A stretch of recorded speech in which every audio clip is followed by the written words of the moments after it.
Hey guys, today I'll be doing a quick unboxing of the new iPhone 11 Pro Max 256 gigs. It's the gold color. I didn't pre-order, I just went to the store in the day that it was released and I was looking like crazy actually for the normal 11 Pro, but it was all sold out. So I got lucky enough to get the 11 Pro Max, which I didn't want to because it's quite heavy, but well, let's see, it's not too bad.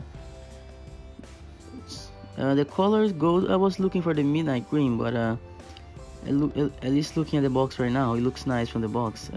The box colors now, they're black, which they're really nice. Oh, hi Tudor. Hey guys, this is Tudor, my dog, my pug. He's here to help us with the unboxing just for some time. He's my new assistant. Okay, Tudor, you ready? Well, yeah, as you can see, the box is new. It's a black box, much better than the white ones before. It looks more luxurious, like a piece of jewelry. Oh, let's take this off. I like Apple. They always invest in the best unboxing experience. Everything's very simple, very polished. You know, you can't complain. Look at that. The black and gold just looks so nice. It would look nice if they had the camera inside, the camera bump black. That would look better. Oh wow, look at that. It's not as bad as I thought when looking online and in the videos and stuff. It didn't look as premium as now as looking at it in person. It looks very premium and it feels very premium as well. That's the in the box.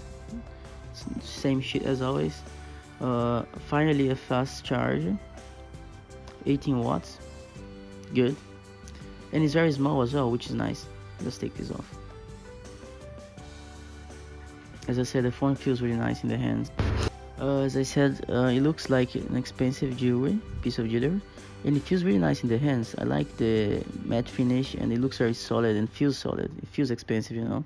That's what I like about Apple. It's not made of cheap metals like this Android's made of aluminum and stuff. With exception of the ceramic models of the Note 10 and S10 or something like that. Well, let's turn it on. You see, it looks very nice. I didn't think I would like the matte finish, but it's actually quite nice because I'm used to the aluminum ones on the old iPhones, so the matte finish now is quite good. Look at the close up. Looks quite nice. I like the contrast on the camera bump. I do prefer the finishes in the glossy look of the 10s that I had before, but it's not bad actually. It's quite good. I think people are going to get used to this design quite easily in a few weeks. I just got used to it already, but yeah, I don't look at the camera too much anyways. Well, let's turn it on. You see, look how nice the screen is. It's slightly brighter than before. I didn't see a big difference, maybe like 10% brighter than before, 15, but it helps. Camera UI, ultra wide camera finally. It's okay. It's a bit disappointing, to be honest. I was expecting more for the ultra wide, but the main camera and the zoom camera, they're just exceptional. The best cameras on the market right now, apart from the Mate 30 Pro, probably gonna be better. Can you see the cameras close up? They look really nice. The back is made of a solid sheet of glass, I heard, or something like that, which is quite nice. The two different textures on the camera bump and on the back, it looks nice actually. It looks interesting. You see, very premium. But yeah guys, I'm going to do a longer review soon. See you guys, bye.